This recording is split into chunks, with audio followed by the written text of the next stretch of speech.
जियो मेरे খোদা তা না হো মায়া বসে একদম জুদা। আল্লাহ আমি অনেক গুনাহ করেছি আল্লাহ, আমার গুনাহ করতে করতে আল্লাহ আসমান সমান আমি গুনাহ করেছি। আমি যখন গুনাহগুলা করেছি মাবুদ তুমি দেখেছিলা, তুমি দেখেছিলা, আর এই গুনাহের জন্য আমি স্বয়ং নিজে সাক্ষী হইলাম। আল্লাহর কাছে তারা এভাবে বলতে থাকে, আল্লাহর কাছে বলতে থাকে, নিজের গুনাহগুলা প্রকাশ করতে থাকে। আল্লাহকে বলবেন, আল্লাহ আমি তো এত বড় একজন গুনাহগার, এত বড় একজন গুনাহগার, আমার গুনার খবরগুলো যদি আমার বিবি বাচ্চা জানতো আমাকে ঘরে জায়গা দিত না। আমি আজকে ওস্তাদ হইছি, আমার গুনাহগুলো যদি আমার সার্গীদেরা জানতে পারতো আমার কাছে আর পড়তো না। আগেকার জমানার নবীর উম্মতরা যখন গুনাহ করত তখন দরজা লেখা হইয়া যাইতো, পিঠে লেখা হইয়া যাইতো, একটা হালাল খাওয়াকে হারাম করে দেওয়া হইতো। এমন এক নবীর উম্মত হইলাম। আল্লাহু আকবার। পাহাড় পাহাড় যাएंगे, জমি পর জুলজালা হোগা, মোহাম্মদ তখ্ত ফর হোগা, আদালত ফর খোদা হোগা। এমন নবীর উম্মত হইলাম, এমন নবীর উম্মত হইলাম 24টা ঘন্টার ভিতরে সব সময় গুনাহ করতেছি। এই গুনাহটা আল্লাহ কখনো বান্দার সামনে প্রকাশ করতেছে না। এই গুনাহগুলাকে এমনভাবে ঢেকে রেখেছেন, কোনো জায়গায় বেইজ্জত করতেছে না, ফেরেশানি করতেছে না। এই জন্য আল্লাহু আকবার। গুনাহ যখন করেছিলাম তখন আমার মাবুদ আমার গুনাহগুলা দেখেছিল, আর কেউ দেখে নাই। অন্ধকার কামরার ভিতরে বসিয়া, একলা কামরার ভিতরে বসিয়া ইউটিউব ফেসবুকের ভিতরে আমি গুনাহ করেছিলাম। এই গুনাহগুলো আমার ছেলে দেখে নাই, মেয়ে দেখে নাই, আমার আত্মীয় স্বজন পাড়াপড়শি কেউ দেখে নাই। এই গুনাহগুলো একমাত্র আমার আল্লাহ দেখেছিল। এই জন্য নফসকে, মনকে এই কথা বলতে হবে, আয় মন, বিবি বাচ্চার পিছনে অনেক সময় লাগাইছিস, দুনিয়ার ভিতরে অনেক সময় লাগাইছিস, এখন আল্লাহু আকবার বিচ্ছি বিবি বাচ্চা থেকে একটু আলাদা হব, একটা দুইটা রাত আল্লাহর জন্য দিব। কেউ বলতে পারবে না আমার ছেলে মেয়ে বিবি বাচ্চা, আমার মা বাপ ঘরের ভিতরে কেউ বলতে পারবে না। রাত্রে উঠে যাব, উঠিয়া অন্ধকার কামরার ভিতরে চলে যাব, যাইয়া 2-4 রাকাত নামাজ পড়ি, এমন ভাবে আল্লাহর কাছে চোখের পানি দিব। আল্লাহু আকবার। একমাত্র যেন আল্লাহ দেখে এই কাজটা। আমি গুনাহ যখন করেছিলাম তখন আমি যখন গুনাহ করেছিলাম তখন আমার মাবুদ দেখেছিল।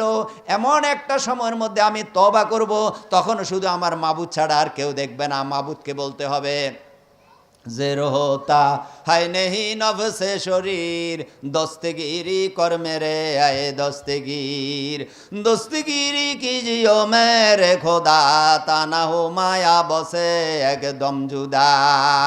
আল্লাহ আমি আমার নফসের সঙ্গে পারতেছি না, আমি চেষ্টা করতেছি গুনাহ থেকে বাঁচার জন্য, আমি চেষ্টা করতেছি চোখের গুনাহ থেকে, জবানের গুনাহ থেকে, কানের গুনাহ থেকে বাঁচার জন্য চেষ্টা করতেছি। শত চেষ্টার পরেও আমি পারি না। তারপরেও আমি আবার ফেসবুকে ঢুকে যাই, তারপরে আমি আবার আল্লাহ ইউটিউবে ঢুকে যাই, তারপরে আমি নেকেট ছবিতে ঢুকে যাই। শত চেষ্টা করতেছি তোমার দিকে যাওয়ার জন্য, সামনে বাধাগুলা চলে আসে। যখন 1 রাত 2 রাত 3 রাত পর্যন্ত এভাবে আল্লাহর কাছে বলতে থাকবেন, বলার পরে আল্লাহু আকবার বসিয়া যখন আল্লাহর জিকিরের মধ্যে, আল্লাহর স্মরণের মধ্যে যখন আপনি পড়ে যাবেন, 1 দিন 2 দিন 10 দিন 40 দিন পর দেখবেন আপনার অন্তরে আল্লাহু আকবার। যখন একটা মহিলার দিকে তাকাবেন তখন দেখবেন আপনার অন্তরের ভিতরে একটা কম্পন এসে গিয়েছে, হাতের ভিতরে কম্পন এসে যাবে, পায়ের ভিতরে কম্পন এসে যাবে। গুনাহ করার জন্য সামনের দিকে যখন অগ্রসর হবেন তখন বুকের কম্পনের কারণে আপনি গুনাহটা আর করতে পারবেন না। এই জন্য আমাদের বুজুর্গরা আকাবেরে দেয়াবন যে সবকগুলো দিয়েছে আমাদেরকে, যে জিকিরগুলা দিয়েছে, এগুলা যখন আমল করব আমার অন্তরের ভিতরে পরিবর্তন আসতে থাকবে। যখন অন্তরের ভিতরে পরিবর্তন আসতে থাকবে তখন আল্লাহু আকবার দুনিয়ার কাজগুলো ভালো লাগবে, আখিরাতের কাজগুলো ভালো লাগবে। দিনদারো কি জি হায় সিরত মেরি কর দিয়া রব ওসাই সুরত মেরি। আল্লাহর কাছে বলতে হবে, আল্লাহ আমাদের আকাবিরে দেওয়ান বুজুর্গরা রাত্রে উঠেছে, পশ্চিমমুখী হয়েছে, জিকিরের জন্য তৈরি হয়েছে, তাদের একটা সিরতকে আমি ধরেছি, তাদের রঙে রঙ্গিত হয়েছি। আমি তো ইবাদত করে তোমাকে রাজি করতে পারবো না। দিনদারো কি জি হায় সিরত মেরি কর দিয়া রব ওসাই সুরত মেরি। আল্লাহ ওয়ালাদের মতো আমাদেরকে বানায় দাও। তখন আপনি আল্লাহর কাছে যখন এই কথাগুলা বলতে থাকবেন, বলতে বলতে বলতে বলতে আল্লাহু আকবার, চোখের পানি বাইর হবে। এই চোখের পানি যখন অন্তরের ভিতরে, কলবের ভিতরে আসি পড়বে, দেখবেন আপনার দিলটা আস্তে আস্তে নরম হইতে থাকবে। দিলটা যখন নরম হইতে থাকবে আপনার দ্বারা আর গুনার কাজ হবে না। এভাবে আমল করতে করতে আপনার কাছে দুনিয়ার কাজকর্মগুলা ভালো লাগবে, জিকির করতে ভালো লাগবে, দরুদ পড়তে ভালো লাগবে, কোরআন শরীফ তেলাওয়াত করতে ভালো লাগবে, মানুষদেরকে সালাম দিতে ভালো লাগবে, নেকামলগুলা করতে ভালো লাগবে। এই নেকামলগুলা করতে করতে করতে করতে এমন একটা পর্যায়ে আসবে যখন মক্কা যাইতে মনে চাইবে, মদিনা যাইতে মনে চাইবে, তখন আরেকটা জিনিস আসবে, আল্লাহর হাবিবের রওজায় যে কীভাবে যাওয়া যায়, এই মনের ভিতরে এই জড়পড়ি সৃষ্টি হবে। এগুলা হইতে হইতে জিকির আজগার করতে করতে তখন আরেকটা পর্যায়ে পৌঁছে যাবেন, আরেকটা পর্যায়ে পৌঁছে যাবেন। তখন আল্লাহর হাবিবকে দেখার জন্য দিলের ভিতরে, অন্তরের ভিতরে একটা জড়পড়নি সৃষ্টি হবে। তখন দেখবেন আল্লাহ এই জিকির আজগার করার দ্বারা অন্তরের ভিতরে পরিশোধন হওয়ার দ্বারা অন্তরের ভিতরে আল্লাহর মহব্বত যখন আসবে, তখন মনে মনে এই কথা চিন্তা, আল্লাহর হাবিবকে কিভাবে দেখব। এভাবে মানুষ আগাইতে আগাইতে তখন আল্লাহর কাছে বলতে থাকবে, এ আল্লাহ, আমার মৌতটা কিভাবে সুন্দর হবে, আমার মৌত সুন্দর হইলে কবর হাসর ফুল ছাড়া সবগুলা সুন্দর হইয়া যাইবে। এই জন্য মৌতের জন্য চিন্তা করবে আন্দরীরা।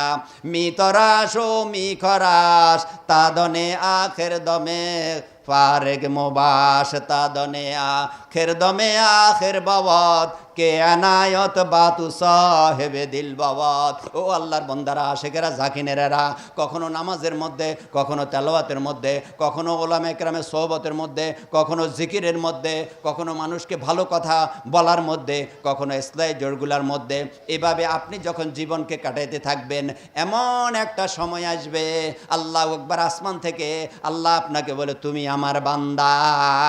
সারা পৃথিবীতে যতগুলা ওলি আল্লাহ এসেছে সবগুলার একটাই উদ্দেশ্য ছিল, আমাকে শুধু আমার মাবুদ একটু বন্দা বলে কিনা। এই জন্য জিকির, এই জন্য কোরআন তেলাওয়াত, এই জন্য মাদ্রাসা মসজিদগুলাতে যাওয়া, এই জন্য মুরব্বীদের সবকগুলা আদায় করা।